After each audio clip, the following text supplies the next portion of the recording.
Hi అండి, welcome to మన channel. ఈరోజు మనం ఎడ్యుకేషన్ అనే టాపిక్ గురించి తెలుసుకుందాం. ఎడ్యుకేషన్ ఎట్లా అనేది ఈరోజు ఆ టాపిక్. ఎడ్యుకేషన్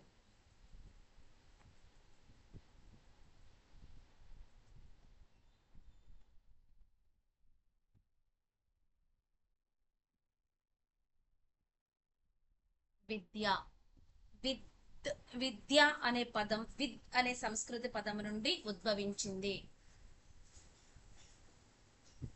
ఈ విద్య అనే పదం విద్ అనే సంస్కృత పదం నుండి వచ్చిందనమాట. విద్ అంటే ఏంటంటే దీని మీనింగ్ ఏంటంటే తెలియని విషయాలను తెలుసుకోవటం.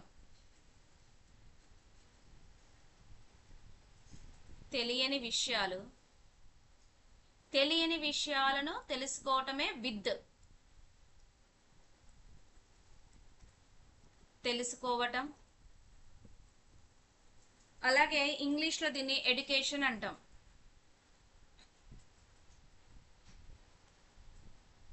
ఇంగ్లీష్లో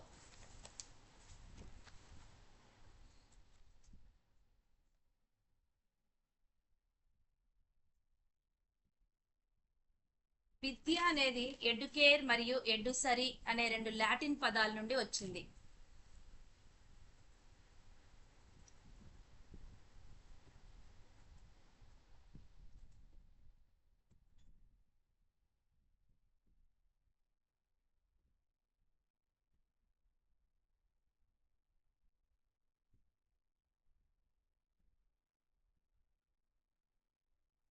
ఇవి రెండు ఎడ్యుసరీ అనేవి రెండు ఏ పదాల నుంచి వచ్చినాయి అంటే రెండు లాటిన్ పదాల నుంచి వచ్చినాయి.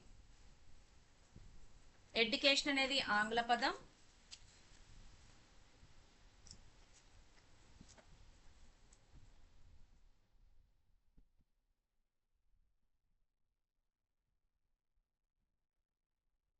ఈ రెండు లాటిన్.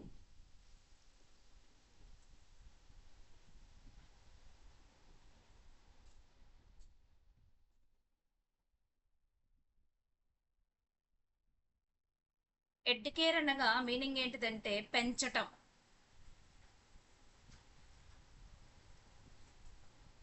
టు న్యూరిష్ లేదా వృద్ధిలోకి తేవటం. పెంచటం లేదా వృద్ధిలోకి తేవటం. వృద్ధిలోనికి తేవటం. To bring up.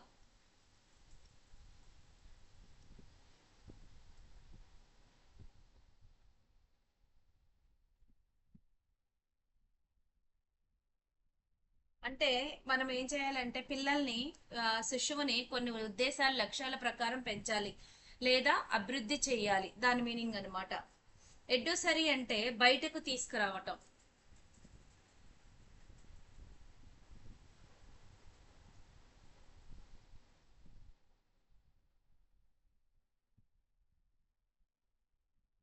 బయటకు తీసుకురావటం.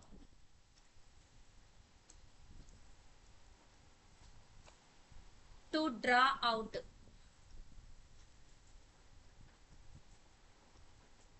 లేదా దారి చూపటం. To lead out.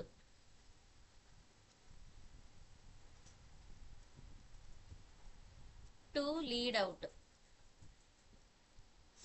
అంటే ఈ రెండు. విద్య అంటే శిశువులో దాగి ఉన్న నైపుణ్యాలను బయటకు తేవటం లేదా శిశువు నుండి చీకటి నుండి వెలుగు వైపుకు దారి చూపించటం ఎడ్యుసరీ అంటే. అలాగే ఇవి రెండు లాటిన్ పదాలు.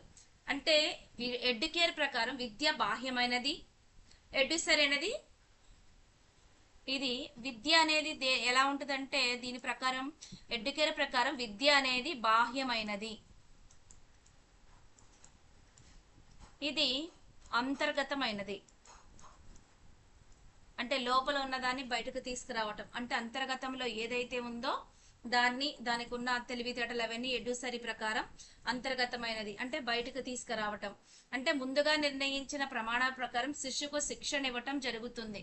ఏది ఎడ్యుకేర్ ప్రకారం ముందుగా నిర్ణయించిన ప్రమాణాల ప్రకారం శిక్షణ ఇవ్వాలి ఇక్కడ.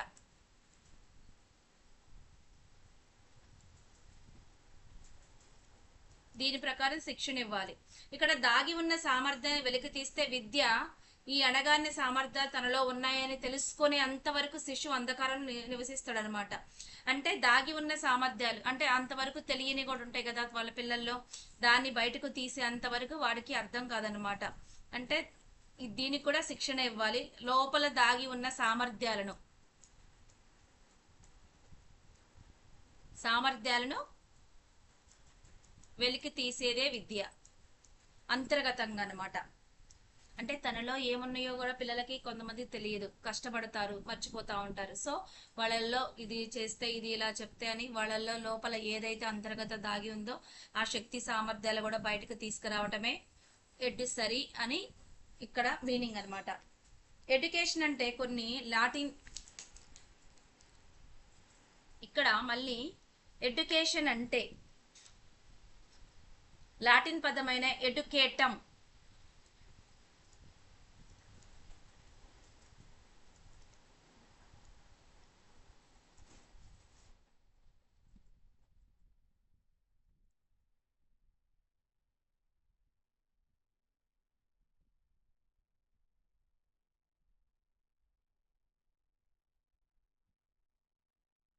కొంతమంది విద్య అంటే ఎడ్యుకేషన్ అంటే లాటిన్ పదమైన ఎడ్యుకేటమ్ నుంచి వచ్చింది అంటారు. ఈ అంటే ఏంటిదంటే లోపల, లోపలి, ఇన్వార్డ్ నుండి వెలుపలికి, అవుట్ వార్డ్కి కదలటమే. ఈ అనగా అంతరార్థం. ఈ అనగా ఏంటిదండి? అంతరార్థం. అంతరార్థం అనగా వికసించడం. ఈ అంతరార్థం అంటే ఏంటిదంటే మీనింగ్ వికసించటం. ఫస్ట్ ఈ అనగా లోపల నుండి వెలుపలికి, ఇన్వార్డ్ నుండి అవుట్ వార్డ్ వరకు. ఈ అనగా అంతరార్థం అంటే అనగా వికసించటం, డెవలపింగ్ మరియు పురోగమనం. వికసించటం మరియు అంతరార్థం అంటే వికసించటం మరియు పురోగమనం. డెవలపింగ్, వికసించడం అంటే డెవలపింగ్, ప్రోగ్రెసింగ్ చెందటం అని అర్థం. దీంట్లో చాలా డెఫినేషన్స్ ఉన్నాయండి. మన భారతీయులు చెప్పింది, వెస్ట్రన్ వాళ్ళు చెప్పిన నిర్వచనాలు చాలా ఉన్నాయి. అది ఒక PDF లో చెప్దాం. ఇదైతే ఇప్పుడు మన స్కోప్ ఆఫ్ ఎడ్యుకేషన్ గురించి తెలుసుకుందాం. విద్య ఒక పరిధి.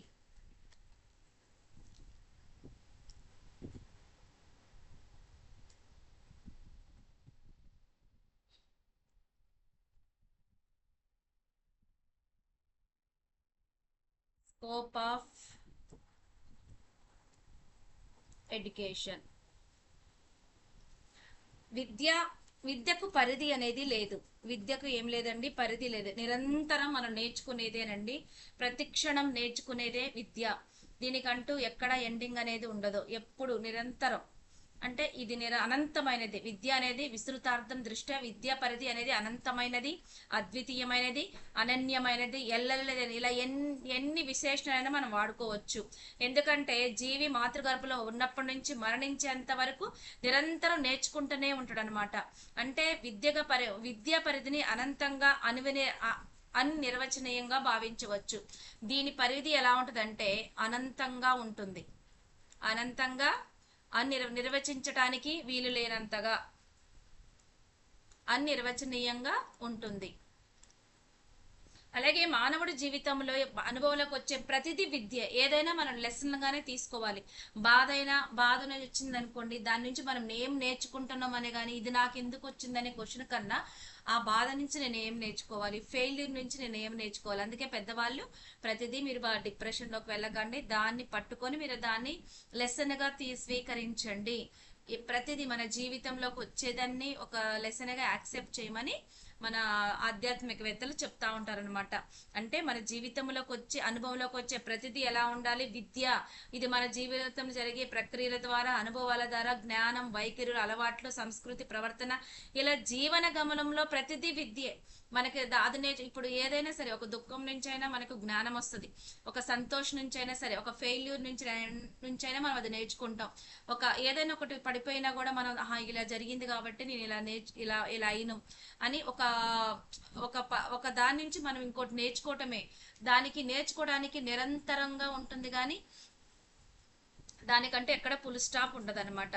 అంటే మనిషి కేవలం చదువు మాత్రమే కాదు, సాంఘిక జీవనం, కుటుంబ జీవనం, మతాచారాలు, వ్యవహారాలు, రాజకీయం, ఇలా జీవిత పర్యంతం ప్రత్యక్షంగా గాని పరోక్షంగాని పొందే ప్రతి అనుభవం కూడా విద్యే.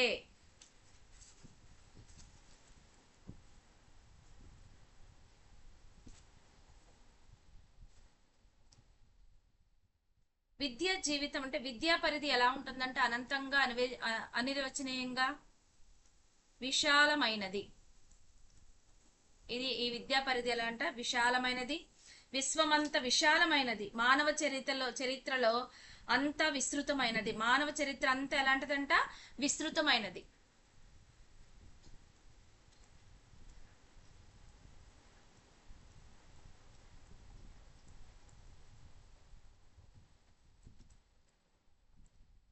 అలాగే దీంట్లో కొన్ని విద్యాశాఖలతో కలిపి వివరించిన విద్యాశాఖలతో ఉంటుందండి. విద్యా తత్వశాస్త్రం, విద్యా సామాజిక శాస్త్రం, ఒక్కొక్క దాని గురించి మనం ఇప్పుడు వివరించుకుందాం. ఫస్ట్ విద్య.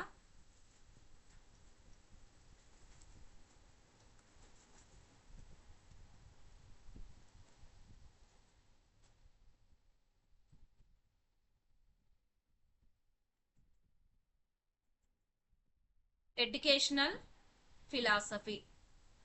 విద్యా తత్వశాస్త్రం అంటే ఎడ్యుకేషనల్ ఫిలాసఫీ. విద్య యొక్క స్వభావం, విద్య యొక్క లక్ష్యాలు, విద్య యొక్క ప్రాముఖ్యత, విద్య యొక్క విధులు, క్రమశిక్షణ మరియు ఉపాధ్యాయుడు పాత్ర మొదలైన అంశాల గురించి చర్చించేదే ఎడ్యుకేషనల్ ఫిలాసఫీ. ఎడ్యుకేషనల్ ఫిలాసఫీ అంటే ఏంటిదంటే విద్య యొక్క స్వభావం, విద్య యొక్క స్వభావం, విద్యా లక్ష్యాలు, విద్య యొక్క ప్రాముఖ్యత, విద్యా స్వభావం గురించి తెలుసుకోవచ్చు. Educational psychology. తర్వాత లక్ష్యాలు, విద్యా లక్ష్యాల గురించి తెలుసుకోవటం. తర్వాత విద్య యొక్క ప్రాముఖ్యత,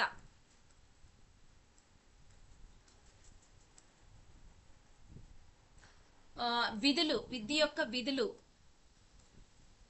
విద్య యొక్క క్రమశిక్షణ, ఉపాధ్యాయుడు పాత్ర,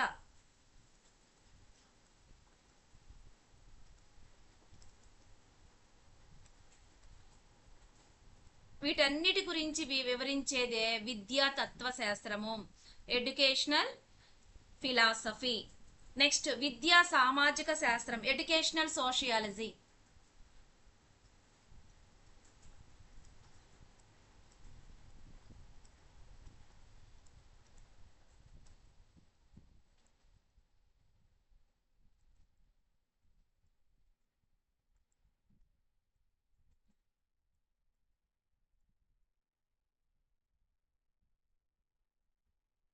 ఇదేం చెప్తుందంటే శిశువు సమాజంలో జీవిస్తాడు అంటే శిశువు యొక్క సామాజిక ప్రాముఖ్యతను, సమాజ స్వభావాన్ని, సమాజంలో వివిధ సంస్థలను అధ్యయనం చేయవలసిన అవసరం ఎంతైనా ఉంది. ఎందుకంటే విద్య పిల్లవాడి సామాజిక అంగీకారం పొందేటట్లు లేకపోతే శిశువు ఆ సమాజానికి భారమయ్యే ప్రభావం అంటే సమాజం గురించి తెలుసుకోవటమే విద్య యొక్క ముఖ్యం అనమాట. ఒక విద్యార్థి అనేవాడు, ఒక శిశువు అనేవాడు సమాజంలో నివసిస్తాడు కాబట్టి సమాజం యొక్క ప్రాముఖ్యత, సమాజం గురించి తెలుసుకోవటం.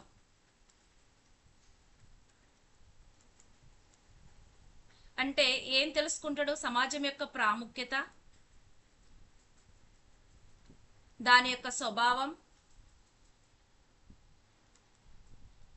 సమాజంలో వివిధ సంస్థలు, తర్వాత సమాజం అంగీకారం పొందేటట్టు తీర్చిదిద్దాలి. అంటే సమాజంలో ఏదైతే జరుగుతుందో వాటినన్నీ యాక్సెప్ట్ చేసే విధంగా మనం ఆ పిల్లవాడిని తయారు చేయాలన్నమాట.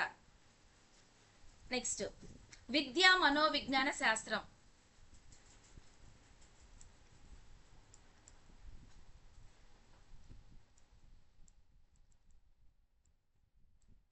ఎడ్యుకేషనల్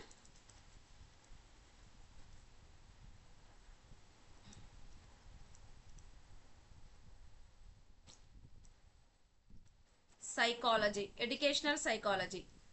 ఇదేం చెప్తుందంటే సమగ్ర అభివృద్ధి అయితే ఒక శిశువు శారీరక మానసిక ఉద్వేగాలు, సామాజిక సర్దుబాటు, వ్యక్తిగత తారతమ్యాలు, మూర్తిమత్వము, ఆలోచనలు, వివిధ రకాల సమస్యలను పరిష్కరించుకోవటం విద్యా మనోవిజ్ఞాన శాస్త్రంతో సాధ్యమవుతుంది.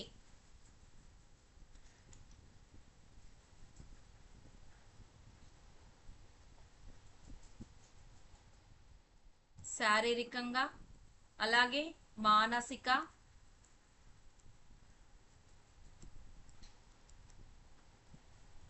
ఉద్వేగాలు, సామాజిక సర్దుబాటు,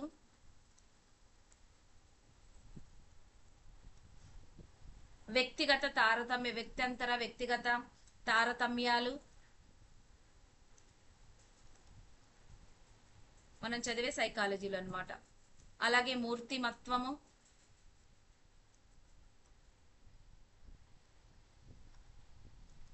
ఆలోచనలు, ఇలాంటి సమస్యలు ఎన్నో పరిష్కరించుకోవటానికి విద్య మనోవిజ్ఞాన శాస్త్రం అనేది శాస్త్రంతోనే సాధ్యమవుతుందన్నమాట. తర్వాత విద్య యాజమాన్యం మరియు పర్యవేక్షణ.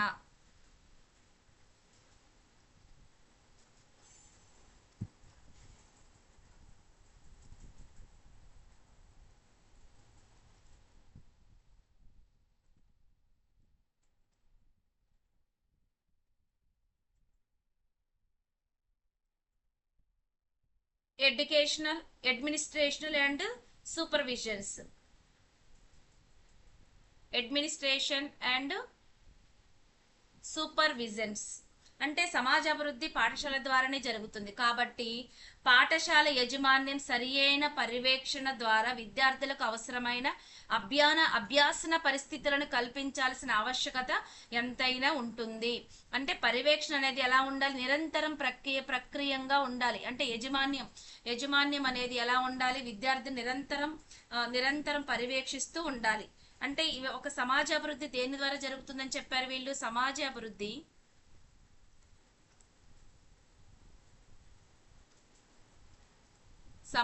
అభివృద్ధి అనేది దేని ద్వారా జరుగుతుంది? పాఠశాల ద్వారా మాత్రమే జరుగుతుంది.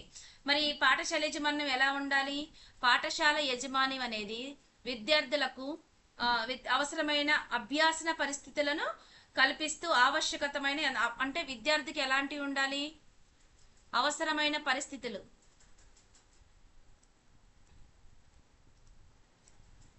అంటే ఈ పర్యవేక్షణ ఎలా ఉండాలంట? నిరంతరం కొనసాగుతూ ఉండాలన్నమాట. నెక్స్ట్ బోధనా పద్ధతులు, మెథడ్స్ ఆఫ్ టీచింగ్.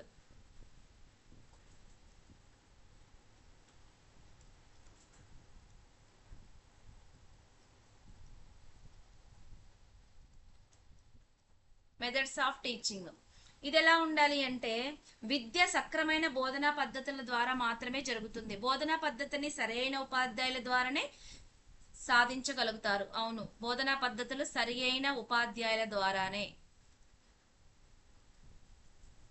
ఉపాధ్యాయులను ఎవరు సరిగ్గా బోధించాలి.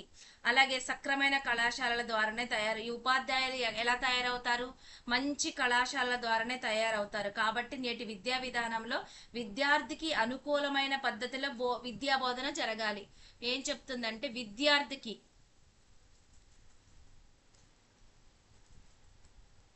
అనుకూలమైన పద్ధతిలోనే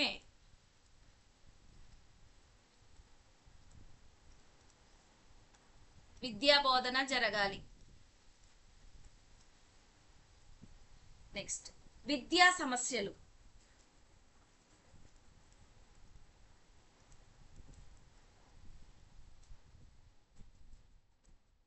ప్రాబ్లమ్స్ ఆఫ్ ఎడ్యుకేషన్.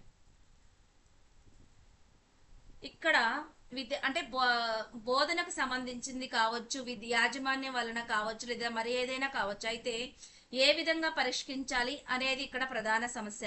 అంటే ఏదైనా స్కూల్లో అంటే సరిగ్గా బోధన లేకపోయినా దానికి సంబంధించిన సమస్యలు రావచ్చు. అలాగే అక్కడ టీచర్స్ కానీ యజమాన్యం వల్ల కూడా కొన్ని సమస్యలు కావచ్చు. సో ఇలాంటి వాటిని ఎలా పరిష్కరించాలి? ఇలాంటి సమస్యలు వచ్చినప్పుడు ఎలా పరిష్కరించాలి?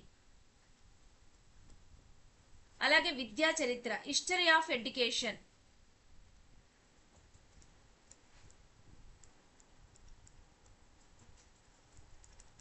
History of education. విద్యా చరిత్రం అనేది చాలా ప్రధానమైన అంశం. విద్యా వ్యవస్థలు మరియు పద్ధతులు కూడా ఆయా కాలమాన పరిస్థితులు బట్టి మారుతూ ఉంటాయి. అంటే జనరేషన్ బట్టి కూడా మనకి విద్యా వ్యవస్థలు కానీ మరియు పద్ధతులు మారుతూ ఉంటాయి.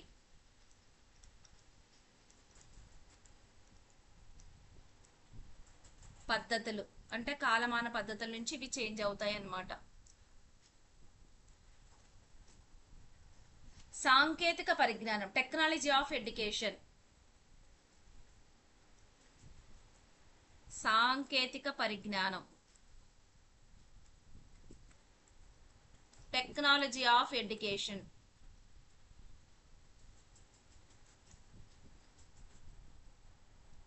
అంటే విద్యా విధానం పూర్తిగా సాంకేతిక విజ్ఞానంపై ఆధారపడి ఉంది.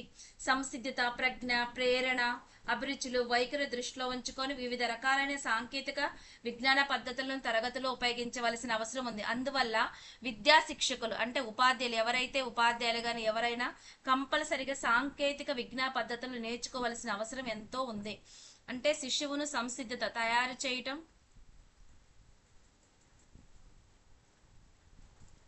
తర్వాత ప్రేరణ కలిగించటం, ప్రజ్ఞ,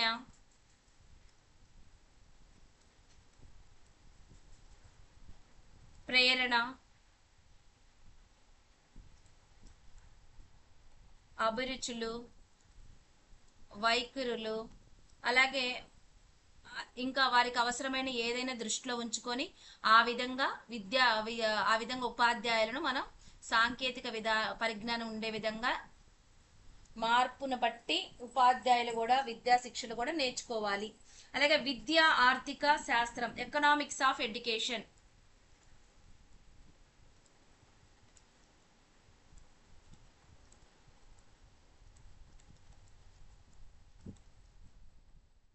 ఎకనామిక్ ఆఫ్ ఎడ్యుకేషన్ అంటే విద్య మొత్తం దేని మీద ఆధారపడుతుందండి?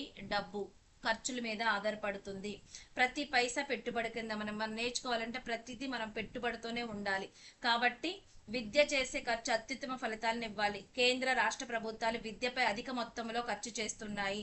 పాఠశాల రూపురేఖలు మారిపోతున్నాయి. అదేవిధంగా విద్యా వ్యవస్థలో అనేక రకమైన మార్పులు రాబోతున్నాయి. కాబట్టి సరియైన క్రమంలో పెట్టుబడిని సద్వినియోగం చేసుకుంటే ఆర్థిక ప్రగతి బాగుంటుంది.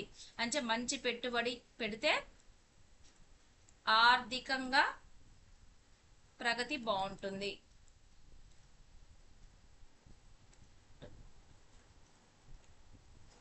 జనాభా విద్య,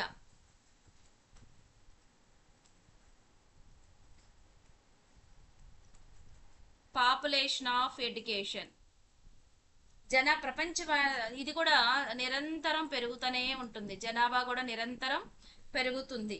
కాబట్టి పెరుగుతున్న జనాభాకు అవసరమైన వనరులు అనేవి, జనాభా ఎక్కువ అవుతుంది అనుకో, దానికి కావలసిన వనరులు ఎలా ఉంటే చాలా తక్కువగా ఉంటాయి.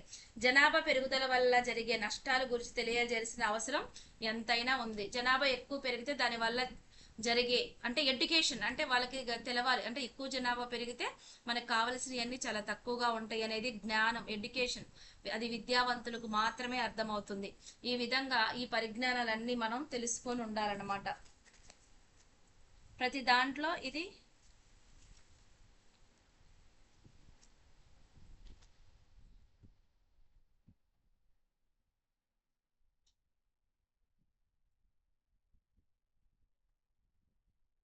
నెక్స్ట్ పరిసరాల విద్య.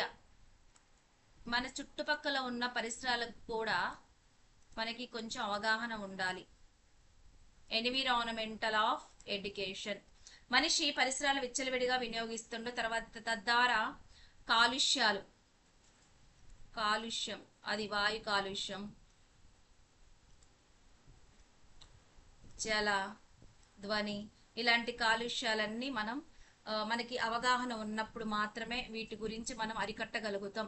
అంటే మనకి ఈ విద్యార్థులకు కూడా పర్యావరణ కాపాడే పద్ధతుల గురించి మనం బోధించాలి.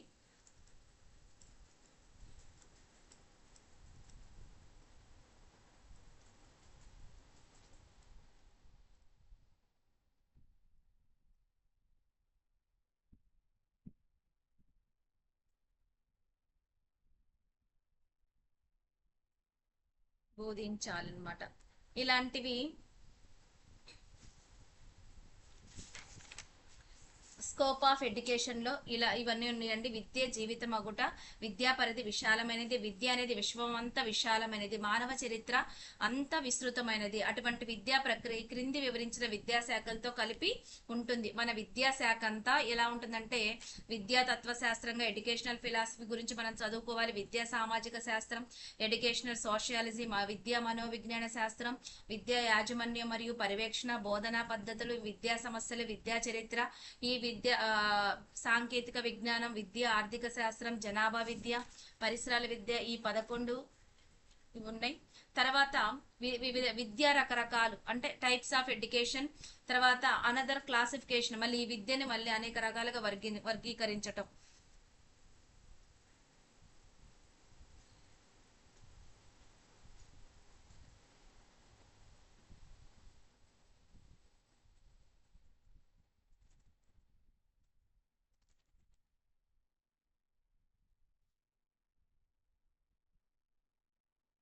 ఓకేనండి, ప్లీజ్ లైక్ చేయండి, షేర్ చేయండి, సబ్స్క్రైబ్ చేసుకోండి.